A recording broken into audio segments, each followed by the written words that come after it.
The Emperor's New Clothes by Hans Christian Andersen. Many years ago there was an emperor who was so excessively fond of new clothes that he spent all his money on them.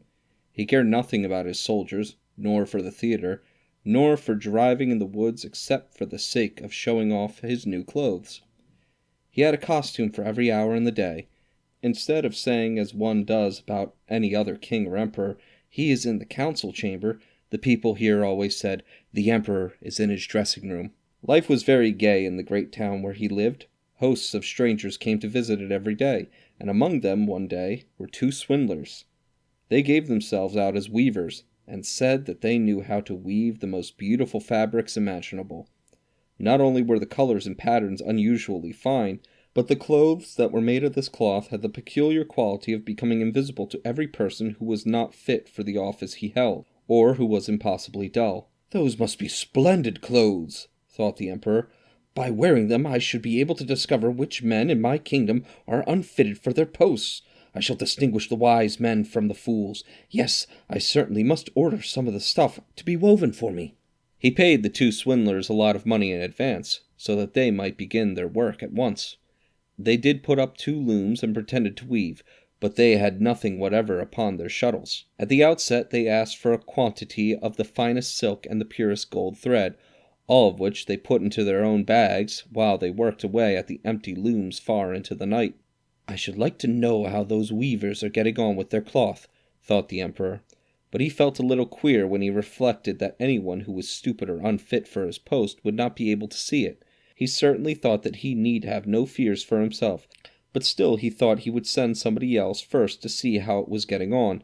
Everyone in the town knew what wonderful power the stuff possessed, and everyone was anxious to see how stupid his neighbor was.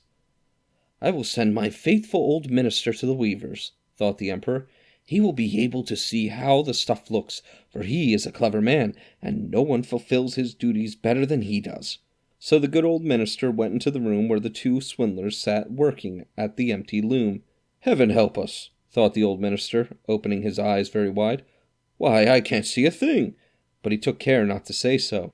Both the swindlers begged him to be good enough to step a little nearer, and asked if he did not think it was a good pattern and a beautiful coloring. They pointed to the empty loom. The poor old minister stared as hard as he could, but he could not see anything, for of course there was nothing to see. "Good heavens," he thought, "is it possible that I am a fool? I have never thought so, and nobody must know it. Am I not fit for my post? It will never do to say that I cannot see the stuff." "Well, sir, you don't say anything about the stuff," said the one who was pretending to weave. "Oh, it's beautiful, quite charming," said the minister, looking through his spectacles. "Such a pattern and such colors. I will certainly tell the emperor that the stuff pleases me very much." "We are delighted to hear you say so," said the swindlers, and then they named all the colors and described the peculiar pattern.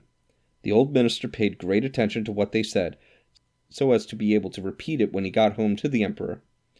Then the swindlers went on to demand more money, more silk, and more gold, to be able to proceed with the weaving, but they put it all into their own pockets. Not a single strand was ever put into the loom, but they went on as before, weaving at the empty loom.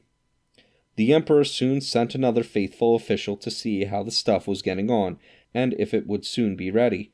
The same thing happened to him as to the minister. He looked and looked, but as there was only the empty loom, he could see nothing at all. "Is not this a beautiful piece of stuff?" said both the swindlers, showing and explaining the beautiful pattern and colors which were not there to be seen. "I know I am no fool," thought the man, "so it must be that I am unfit for my good post. It is very strange, though. However, one must not let it appear." So he praised the stuff he did not see, and assured them of his delight in the beautiful colors and the originality of the design. "It is absolutely charming," he said to the emperor. Everybody in the town was talking about the splendid stuff. Now the emperor thought he would like to see it while it was on the loom, so accompanied by a number of selected courtiers, among them were the two faithful officials who had already seen the imaginary stuff, he went to visit the crafty impostors, who were working away as hard as ever they could at the empty loom. "It is magnificent," said both the trusted officials. Only see, your Majesty, what a design! What colors!" And they pointed to the empty loom, for they each thought, no doubt, the others could see the stuff. "What?" thought the Emperor. "I see nothing at all. This is terrible! Am I a fool? Am I not fit to be Emperor? Why, nothing worse could happen to me." "Oh, it is beautiful," said the Emperor, "and it has my highest approval." And he nodded his satisfaction as he gazed at the empty loom. Nothing would induce him to say that he could not see anything. The whole suite gazed and gazed, but saw nothing more than all the others. However, they all exclaimed with His Majesty, "It is very beautiful." And they advised him to wear a suit made of this wonderful cloth on the occasion of a great procession, which was just about to take place. "Magnificent, gorgeous, excellent," went from mouth to mouth. They were all equally delighted with it. The Emperor gave each of the rogues an order of a knighthood, to be worn in their buttonholes, and the title of Gentleman Weaver. The swindlers sat up the whole night before the day on which the procession was to take place, burning 16 candles so that people might see how anxious they were to get the Emperor's new clothes ready. They pretended to take the stuff off the loom.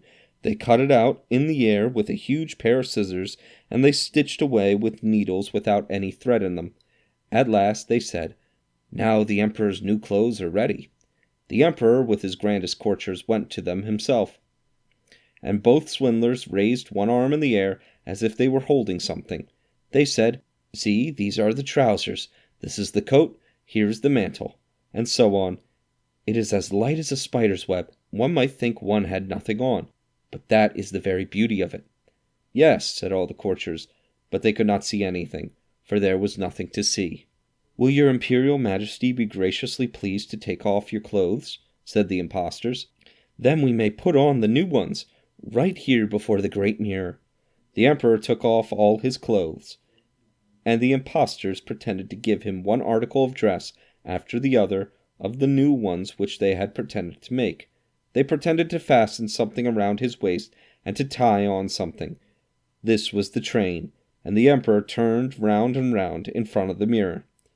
"How well His Majesty looks in the new clothes! How becoming they are!" cried all the people round. "What a design, and what colors! They are most gorgeous robes."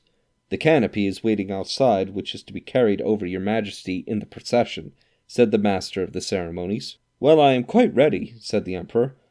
"Don't the clothes fit well?" Then he turned round again in front of the mirror, so that he should seem to be looking at his grand things.